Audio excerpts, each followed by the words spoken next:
Good morning, guys. It's Michael Day of the Daily Merge. This is the 2-minute merge for October 21st, 2015, and that can mean just one thing. It is officially Back to the Future Day. So this is the day that Marty McFly flies to in the future. All the hoaxes through the years that we've seen on Facebook and Instagram spread, all leading up to this. Today's the real day, October 21st. Look it up. True fact. Don't get in a fight with Biff.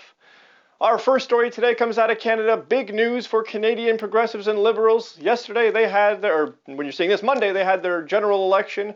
Trudeau and the Liberals had a sweeping victory. So Trudeau is the Prime Minister. He has a Liberal majority government, and the way that functions is a little bit different, but I'm not going to explain it here. Look it up. But it's a good thing for progressives. It's the first time they've had a Prime Minister in power that's a Liberal in 10 years since now Harper's departing.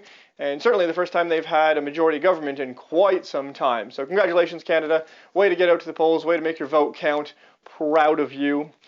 Our second story tonight focuses around Hillary Clinton, but not Hillary Clinton, the presidential candidate. Hillary Clinton, the Secretary of State.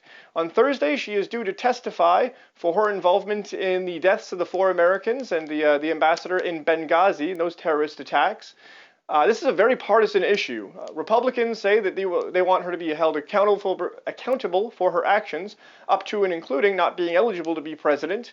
Democrats say it's just about the polls, that they're just trying to discredit her and her name to make her less attractive to the voters there.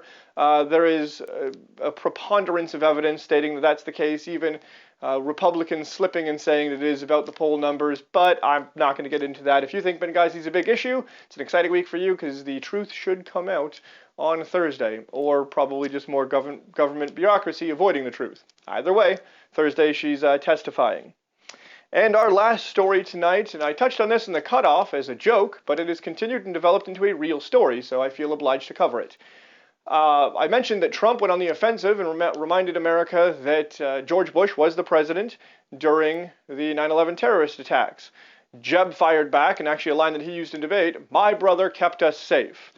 I thought that was going to be it, but now there's been a back and forth between the two of them, and I feel it's important to clarify a few things. So I mean for the 2-minute merge to be not biased, not my opinion, just the facts on the issues, and I try to give you guys the one side and the other.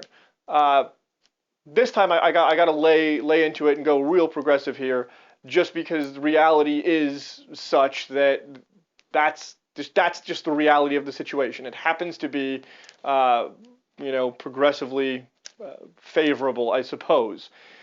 So, here's the story. You can say that George Bush kept us safe after the attacks. I'm not agree or disagree, it's not my place here. But to say that he kept us safe is just inherently false. The attacks did happen on his watch. And the reason I bring this up is yesterday on Fox News, Trump said just that I'm not blaming anyone, but the attacks did happen on his watch, and therefore the statement, "he kept us safe," is incorrect. First time I'm going to say this, I 100% agree with Donald Trump about that. Now, Fox News took a very strange pitch here, and they looked to blame anybody else, even going back so far to say, well, Clinton had the chance to take out bin Laden in the 90s and start a war and eliminate that threat, and then 9/11 never would have happened. Although that may be true, it's a bad argument. Of course, millions of things could have stopped bin Laden at that point, but it still happened on George Bush's watch. He still did not keep us safe that day. One step further, now this was common knowledge to me, but it may not be for you. I'm going to show you up here, and you can find this document at thedailymerge.com if you'd like to review it. This was a memo presented to George Bush by the CIA August 2011, so a little over a month before the attack was carried out. And it states, among other things, that bin Laden is planning an attack in the United States, that setbacks and failures do not discourage him, that he's capable of planning something over the span of years and carrying it out. It even goes so far to say that the possibility that he would use an attack in a hijacking form to get some leverage on the United States is possible. And you can read that document and interpret it for yourself, but the words hijack, the words persistence, the words setback, bin Laden, they're all there. A month before the attacks, George Bush, and this has been reported widespread, his response to this was essentially, "Good job, boys, you've covered your asses," and he went on vacation. I don't want to blame one person for that day. I think that would be, too biased. But to say that he failed us, he did not keep us safe, is an absolutely fair statement. Now, you want to say going into Afghanistan was great and he stood up as a leader and united us after that, which is the Republican narrative. You're allowed to do that too. But he did not keep us safe. Factually. Stop saying it. It's not the reality. It's not the case. You can't just say things over and over again and expect them to be true.